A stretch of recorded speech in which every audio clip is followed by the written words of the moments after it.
Konnichiwa from BA. This is a Rorschach Japan update from the 9th of January 2025. A quick summary of what's going down in Japan. In an update to a story from previous shows, Joe Biden, the US president, blocked Nippon Steel's nearly $15 billion acquisition of US Steel. He said it was because of national security concerns and the need to maintain American ownership of a major steel producer. In response, Nippon Steel and US Steel jointly filed a lawsuit against Biden, saying there were violations of due process and of statutory requirements, and also political interference. They sought to overturn Biden's order and its review by the Committee on Foreign Investment in the US. The companies also filed a lawsuit against Cleveland-Cliffs, a competing steelmaker, its CEO, and David McCall, the United Steelworkers Union leader. Nippon and US Steel accused them of anti-competitive actions that undermined the deal, demanding an injunction and damages. In other business news, the Ibaraki prefectural government in East Japan recently made an announcement that they would get rid of nationality requirements for clerical government positions, allowing non-Japanese to apply.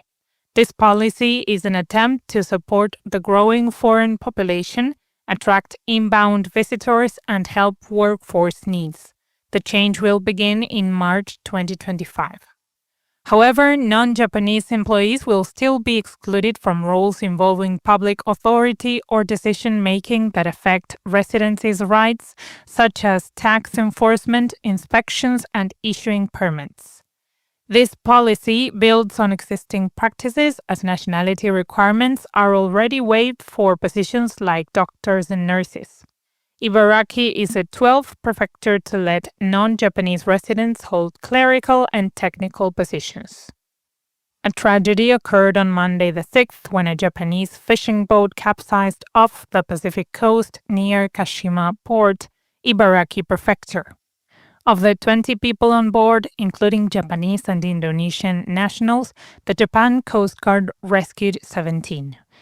The other 3 went overboard and are still missing. However, of the 17 rescued, 2 died. The vessel had originally gone out to catch sardines and sank after overturning. The Japan Coast Guard rescue efforts are ongoing. While the 3 fishermen's fate remains unknown, police in Nagano Prefecture, central Japan, had much more luck in the rescue efforts on Tuesday the 7th of 3 skiers in the mountains. The 3 backcountry skiers, all foreigners, got lost on Monday the 6th while skiing off regular slopes in Otari village. They had no injuries and survived the night by digging a snow hole to stay warm. Over 10 police personnel began the search on Tuesday the 7th and found the skiers around an altitude of 1,200 meters or nearly 4,000 feet. This incident follows a recent death of a backcountry skier in Nagano, after which police warned skiers to check the terrain and carry essential equipment before skiing. That wasn't the only boat-related incident this past week. A nearly 4,000-ton tanker hit a rocky beach near Cape Esan in Hokkaido, North Japan, on Monday the 6th and caused an oil spill.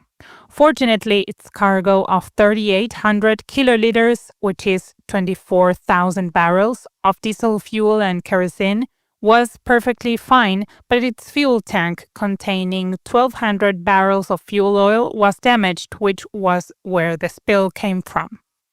A fuel slick measuring 2.7 kilometers by 1 kilometer was discovered on Wednesday the 8th during salvage preparations. Wako Kisen, the company that owns the tanker, tried to tow it but failed and on Wednesday told the local Coast Guard that they found an oil spill. The tanker's crew put up an oil fence to try to contain the spill. The Japan Coast Guard is investigating the incident, while the ship owner and salvage company are assessing the spill and planning further actions. Meanwhile, Wednesday the 1st marked the 1-year anniversary of the Noto Peninsula earthquake.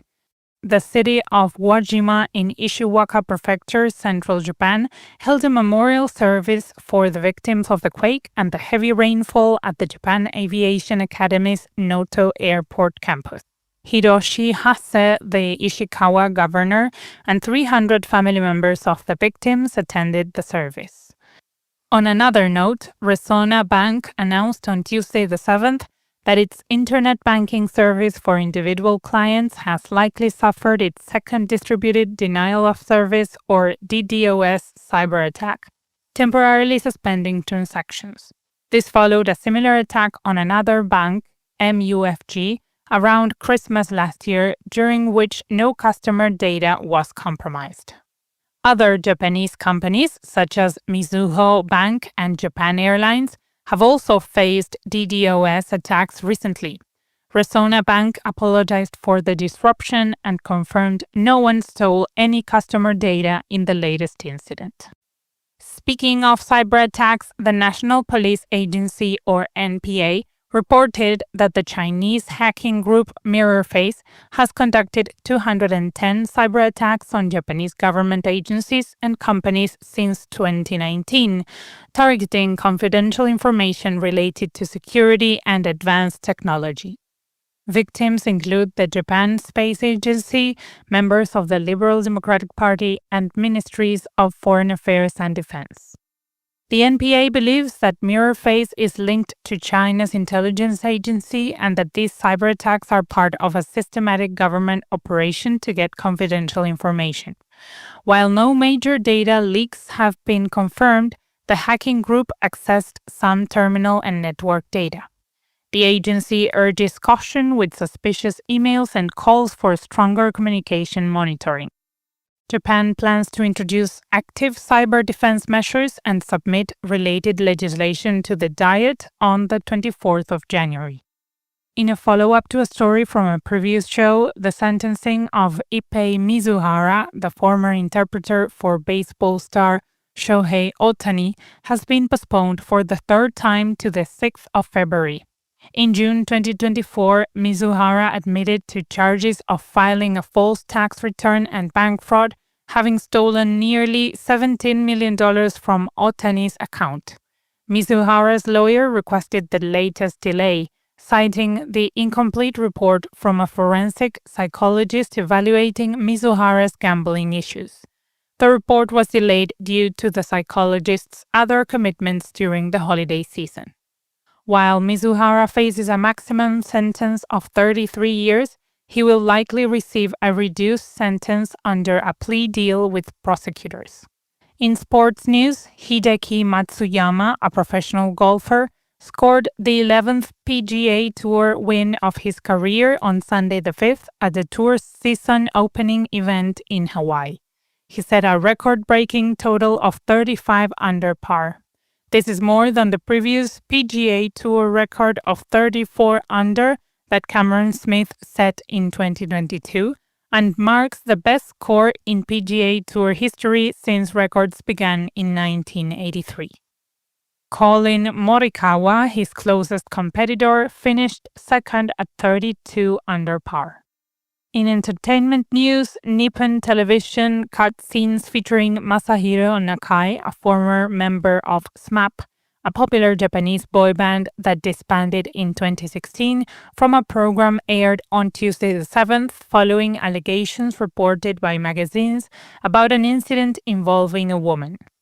Nakai, who is 52 years old, reportedly paid 90 million yen, which is $570,000, in an out-of-court settlement.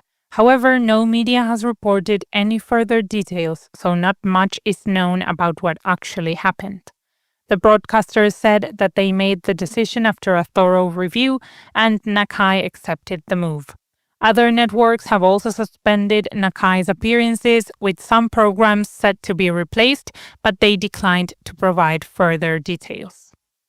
Finally, Tomiko Itoka, the world's oldest person, passed away at age 116 on the 29th of December 2024 at a nursing home in Ashiya, Hyogo Prefecture, central Japan.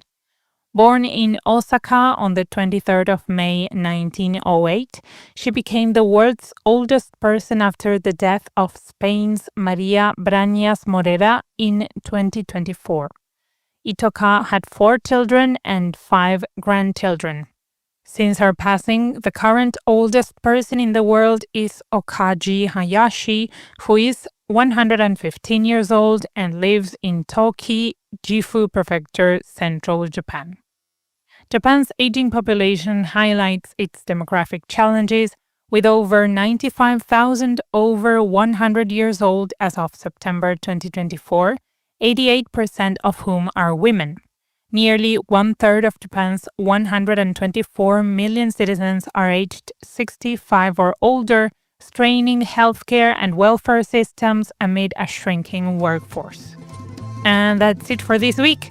Thank you for joining us. Thanks for sticking around for this episode of the Rorschach Japan Update. Thank you for your support, shares, and feedback. Got any ideas, suggestions, or just want to say hi? Just drop us a line at info@rorschach.com. Here's to another year of keeping you on the loop with what's going down in Japan. Happy 2025! Mata ne!